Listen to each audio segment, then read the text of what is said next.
وبناء على طلب الجماهير اللي هم قليلين بس انا بحبهم يعني، اعمل فيديو تاني القايمه بافضل 20 فيلم شفتهم في حياتي. قايمه بقى فيها كل الانواع، دراما، اكشن، خيال علمي. بص الفيديو ده كده ميكس من كل حاجه، فاهم حاجه؟ والناس بقى اللي شافوا الجزء الاول من الفيديو، فاحنا هنا في الفيديو بنتكلم عن افضل 20 فيلم شفتهم من غير الافلام اللي قلتها في الجزء الاول. فمن غير كلام كتير بقى، قبل ما نبدا ما تنساش ان انت تعمل لايك، تشترك في القناه لو دي اول مره تشوفني، وتدوس على الجرس الصغير اللي جنبه ده اذا كنت حابب يعني ان انت تشوفني تاني. فخلونا نوصل الفيديو بقى اكتر من الفيديو اللي فات اللي جاب 2000 لايك تقريبا. اللي بيتفرج بقى يشد حيله ويلا بينا نبدا بالفيلم رقم 20. واحد من اجمل القصص اللي انت هتتفرج عليها. جمال الفيلم ده في معناه اللي انت هتفهمه في الاخر، وصدقني كده الفيلم هيوصل لك مشاعر مش هتنساها بسهوله. ذا ترومان شو من بطوله جيم كاري. قصه الفيلم دي عن شخص عادي جدا بيعيش حياته كل يوم بشكل طبيعي، ولكن في يوم بيبدا يلاحظ حاجات غريبه وتصرفات من الناس اللي حواليه، لدرجه ان هو بيشك هل هو في عالم حقيقي ولا في عالم وهمي. حب كبير للفيلم ده بصراحه، واللي لازم كان يكون في القائمه. تقييم الفيلم على IMDb 8.2، وقيمه اكتر من مليون شخص، فانت لازم تشوف الفيلم ده. ونخش على الفيلم رقم 19. تحفه فنيه، ما اعتقدش ان في حد بيشوف الفيديو وما حبش الفيلم ده. فيلم ذا سوشيال نتورك، واحد من الماستر بيسز اللي انت هتشوفه. مين هو مارك زوكربيرج، مؤسس موقع التواصل الانجح فيسبوك. احلى حاجه في الفيلم ده انه مش بس بيناقش كده قصه شخص وصل ونجح، لا انت بتشوف معاناته النفسيه والمواقف اللي بيتحط بيها مع اصحابه وعيلته. تقييم الفيلم على IMDb 8.7، وقيمه اكتر من 700,000 شخص. ونوصل بقى للفيلم رقم 18 اللي انا عارف ان هيكون عليه اختلاف كبير، بس انا شايفه واحد من اعظم افلام الاكشن في التاريخ، وفيلم ماد ماكس فيوري رود. اراهنك كده ان انت صعب تلاقي فيلم بنفس الفكره والتهور والغرابه، جو هيخليك قاعد طول الفيلم منبهر بالسينماتوجرافي، منبهر بالاخراج. بعد نهايه العالم في الصحراء، 2 من الثوار الهاربين بيحاولوا ان هم يعيدوا النظام للعالم من جديد ويتحدوا كل اللي حواليهم. اداء تمثيلي قوي في الفيلم ده من ابطال الفيلم توم هاردي وتشارلز ثيرون. ولو بتحب افلام الاكشن اللي احداثها سريعه، فانت لازم تعمل سيف للفيديو ده وتتفرج على الفيلم ده اذا كنت لحد دلوقتي لسه ما اتفرجتش عليه. تقييم الفيلم على IMDb 8.1، وقيمه اكتر من مليون شخص. ويلا بينا نخش على الفيلم رقم 17. يا اخوان الفيلم ده من اكتر الافلام اللي مش واخده حقها بصراحه. Ideas are bulletproof. اظن ان انت كده عرفت اسم الفيلم، في فور فانديتا. من اشهر الشخصيات اللي احنا عارفينها في الفيلم ده، وناس كتير يعني لحد دلوقتي ما اتفرجوش عليه. الشخص الغامض المقنع اللي بيحاول يغير سياسه دوله، فرد واحد بس ضد جيش. وهنا ما اقصدش جيش بالمعنى الحرفي، لا انا اقصد المعنى الفكري. هل فكر واحد بس يقدر يغير افكار اعداد من الناس، خصوصا المسؤولين؟ في نفس الوقت بيحاول ينتقم للي حصل له. مش هقول لك ايه بقى عشان ما احرقش عليك حاجه، عيب عليك برضو، الفيديو ده امان ما فيهوش اي حرق. فبكل ثقه اقدر اقول لك ان الفيلم ده يستحق المشاهده. تقييمه على IMDb 8.2، وقيمه اكتر من 1,100,000. ونوصل بقى للفيلم رقم 16 في الفيديو اللي انا مستمتع جدا وانا بعمله. لو انت كمان مستمتع انزل اعمل لايك متين، اشترك في القناه بقى عشان انا عايز احتفل بال 50,000. هانت باقي تقريبا كام؟ 19. هانت الفيلم الغني عن التعريف اللي اقدر اقول كده ان هو اتعمل منه نسخه مصريه، وهو فيلم تاكسي درايفر. وصح لو انت طبعا عارف الفيلم اللي اتعمل منه بالمصري فاكتبوا لي تحت في الكومنتات. المهم يعني كده، انت لو عايز تتفرج على اداء تمثيلي عظيم لشخصيه بيقوم بيها واحد من الممثلين اللي انت تخش تشوف له فيلم كده وانت ضامن الاداء اللي هتشوف من اقوى افلام روبرت دينيرو، اي حد اتفرج على الفيلم ده هيقول لك ان فعلا كان اداؤه في الفيلم ده مش طبيعي. تقييم الفيلم ده على IMDb 8.2، وقيمه اكتر من 900,000 شخص. ونروح على طول للفيلم رقم 15. قد يكون واحد من اعظم الاداءات التمثيليه اللي انا اتفرجت عليها في حياتي. كئيب ايوه، درامي ايوه، بس في الجوكر خواكين فينيكس، بس كده مش محتاج حاجه تاني. الفيلم بيتكلم عن الجوكر قبل ما يكون الجوكر. تحفه فنيه يا جدعان بصراحه، يعني احنا شفنا جانب لشخصيه الجوكر كده احنا ما شفناهوش قبل كده. فطبعا كان لازم يكون في القايمه دي، لان اداؤه في الفيلم هو الوحيد اللي اتحط في مقارنه مع اداء هيث ليدجر في ذا دارك نايت.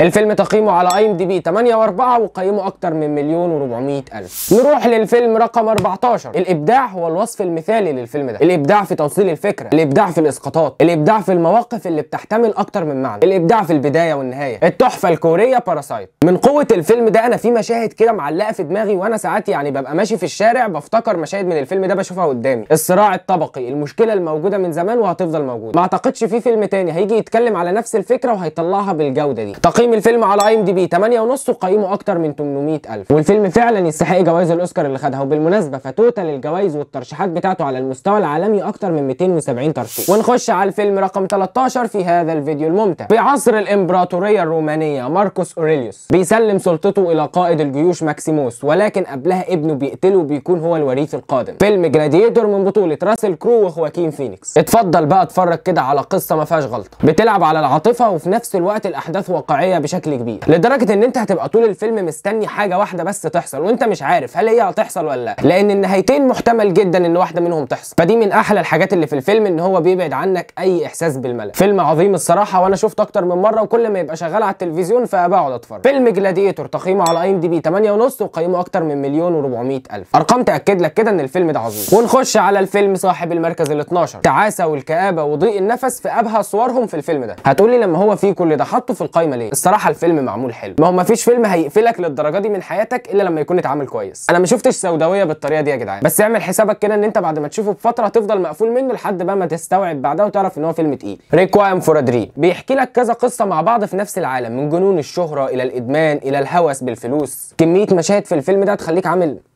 ايه ده؟ تقييم الفيلم على اي ام دي بي 8.3 وقيمه اكتر من 800,000. ونخش على الفيلم رقم 11 من افضل الافلام الحربيه اللي انا شفتها، بالظبط هو الفيلم اللي في دماغك، سيفنج برايفت رايان. الفيلم حربي ودرامي بامتياز في الحرب العالميه الثانيه. انا مش هتكلم كتير عن الفيلم ده لان هو بالفعل معروف يعني، وما اعتقدش ان في ناس لسه ما شافتهوش، وكان ممكن بصراحه يكون في ترتيب اعلى من كده في القايمه دي، بس الافلام اللي جايه الصراحه تقيله فحلو عليه كده. المهم تقييم الفيلم على اي ام دي بي 8.6 وقيمه اكتر من 1,400,000. واخيرا وصلنا لافلام التوب 10، افلام كده اشوفها وانت مغمض، معرفش هتعملها ازاي يعني، بس المهم انت فاهمني. وطبعا انت عارف دلوقتي انا هقول لك ايه. قبل ما نخش على الفيلم رقم 10 انزل اعمل لايك، اشترك في القناه. ونخش على الفيلم رقم 10، واحد من اكتر الافلام نجاحا في التاريخ. الصراحه كنت محتار اختار اند جيم ولا انفينيتي وور ولا سبايدر مان نو واي هوم، بس خلونا اختار اند جيم دلوقتي، وممكن بعد كده بقى اعمل لكم افضل افلام سوبر هيروز انا شفتها. تقييم الفيلم على اي ام دي بي 8.4 وقيمه اكتر من 1,100,000. وهنا بقى وصلنا للفيلم رقم 9، نديله بقى تعظيم سلام، ذا وولف اوف وول ستريت. الفيلم الامتع لليوناردو دي كابري، وانا هنا بقول الامتع مش الافضل، من الافلام القليله كده اللي انت ترجع تشوفها كل فتره وبتديك حيويه ونشاط وتسليه مش طبيعيه. اكيد كان يستحق الاوسكار بصراحه، بس بدل الاوسكار فانا حطيته في الفيديو، اظن دي احسن من جوائز الاوسكار مش محتاجه. المهم تقييم الفيلم على الاي ام دي بي 8.3 وقيمه اكتر من 1,400,000. ونروح على طول للفيلم رقم 8، هو من افضل 3 افلام لكيفن سبيسي، وكمان من افضل فيلمين مثلا لبراد بيت. تحفه السينمائيه اللي مش هتتكرر 7. الفيلم ده هيفجر دماغك. انا فاكر لما شفته كده وخلصته فضلت باصص ومش مصدق، كان شعور غريب كده بصراحه، ما بيحصلش مثلا الا كل 10 افلام مره. ففيلم 7 بصراحه هو علامه في التحقيق والجريمه. الفيلم تقييمه على اي ام دي بي 8.6 وقيمه اكتر من 1,600,000. ونوصل للفيلم رقم 7 بريزنرز. رغم ان الفيلم ده كان من الافلام اللي انا كنت عمال اجل فيها وعمال اقول هبقى اتفرج عليه بعدين، الا ان خلاص بقى من كام شهر قررت ان انا اتفرج عليه. بعد ما خلصته هو انا ازاي ما اتفرجتش عليه كل ده؟ انا اكيد كان في حاجه غلط، بس بقول لك انت لازم تتفرج على الفيلم ده، لان كل تحرياتك وتوقعاتك للنهايه هترميها في اقرب سله مهملات، وانا ما احبش اكتر من كده في الافلام بصراحه. حرفيا الفيلم اداني نهايه مش بس ما توقعتهاش يعني، هي ما خطرتش على بالي على بعد 10 كيلو، من بطوله هيو جاكمان وجيك جينلهال وبول دانو. تقييم الفيلم على اي ام دي بي 8.1 وقيمه اكتر من 700,000. الفيلم رقم 6 افضل فيلم عصابات ممكن ليه لا، جو بيشي ودينيرو وراي ليوتا. الفيلم الايقوني جود فيلاس. مش هكلمكم كتير عن الفيلم ده غير ان هو كان سابق عصره وما اتعملتش حاجه زيه بعد كده. سرد للاحداث مفيش اجمل وامتع من كده، وفي نفس الوقت عمق في القصه والشخصيات، كل واحد فيهم انت هتميزه بحاجه، بذكائه وغبائه والغلطات اللي بيعملها. تقييمه على اي ام دي بي 8.7 وقيمه اكتر من 1,100,000. هنا بقى يا صديقي وصلنا للتوب 5 افضل 5 افلام شفتهم في حياتي الجزء الثاني، يعني من غير ما نحسب الافلام اللي انا قلتها في الجزء الاول من الفيديو، اللي انا هسيب لك اللينك بتاعه تحت في الديسكربشن. انتوا فاهمين الفكره كل ده صح؟ اللي هو لو في فيلم انا ما قلتوش في القائمه دي ممكن مثلا اكون قلته في القائمه اللي فاتت. فقبل ما نخش بقى على اخر 5 افلام ما تنساش ان انت تنزل تعمل لايك، تشترك في القناه لو حابب تشوفني تاني. الفيلم رقم 5 من افضل افلام التشويق والاثاره، ما اعتقدش ان انت هتتخطى الفيلم ده بسهوله، هيعلق معاك فتره كبيره، واتوقع ان هو هيكون من الافلام اللي انت هتحبها. ذا سايلنس اوف ذا لامبس من بطوله انتوني هوبكنز وجودي فوستر. مخبره بتبدا تحقق في قضايا لقاتل متسلسل بيسلخ ضحاياه، فبتلجا لدكتور هانيبال ليكتر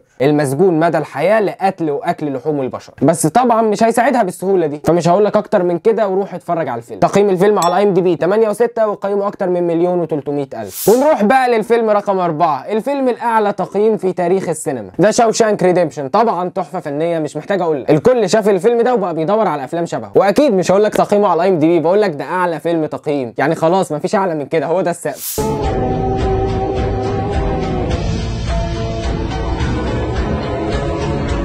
الفيلم صاحب المركز الثاني قصته من اكمل القصص اللي انا اتفرجت عليها، ما فيهاش غلطه، وكل مره هتعيد الفيلم ده انت هتكتشف تفاصيل ما خدتش بالك منها في المره اللي فاتت. بناء قصه مثاليه تسحبك لنهايتها، وفجاه بيتم تدمير كل البناء ده وبتلاقي نفسك واقف على السطح وفي حد بيحدفك من فوق. تقييم الفيلم على اي ام دي بي 8.2 وقيمه اكتر من 1,200,000. ونوصل بقى للفيلم صاحب المركز الاول، الفيلم الافضل، هو علامه في السينما، والناس اللي شافت الفيديو اللي فات فانا اخترت الجزء الثاني من السلسله دي، وفي الفيديو ده قررت ان انا اختار الجزء الاول من ذا جاد فاذر. فيلم تشوفه الاول وبعدها نيجي نتكلم في السينما. معلش يا جدعان، ما هو مش منطقي برضو ان انت تكون بتحب السينما وما شفتش افلام جاد فاذر. مش هقول لك تقييمه على الاي ام دي بي لان هو ده سقف الافلام بصراحه. وبكده تكون قائمه الافلام في الفيديو خلصت. لو ما شفتش الجزء الاول فلازم تروح تشوفه عشان تفهم بس السلسله دي فكرتها ايه. ولو عجبكم الفيديو فممكن نكمل كده ونعمل جزء ثالث ورابع، انا ما عنديش مشكله. بس لو وصلت لهنا في الفيديو فقول لي تحت في الكومنتات افضل 5 افلام شفتهم، وهو بالمره اعرف ان انت اتفرجت على الفيديو للاخر. اتمنى الفيديو كان ممتع. يا ريت لو عجبك الفيديو ما تنساش ان انت تنزل تعمل لايك للفيديو لان ده بيفرق جدا. اشترك في القناه، دوس على الجرس الصغير اللي جنبه ده لو حابب ان انت تشوف الخلقه دي تاني. تواصل معايا على انستجرام، فيسبوك، تيك توك، بنزل هناك محتوى بشكل يومي. انا على اسماعيل نونز موفي هاسلر. اشوفكم في فيديو جديد. اتمنى ان انتوا كلكم تكونوا بخير.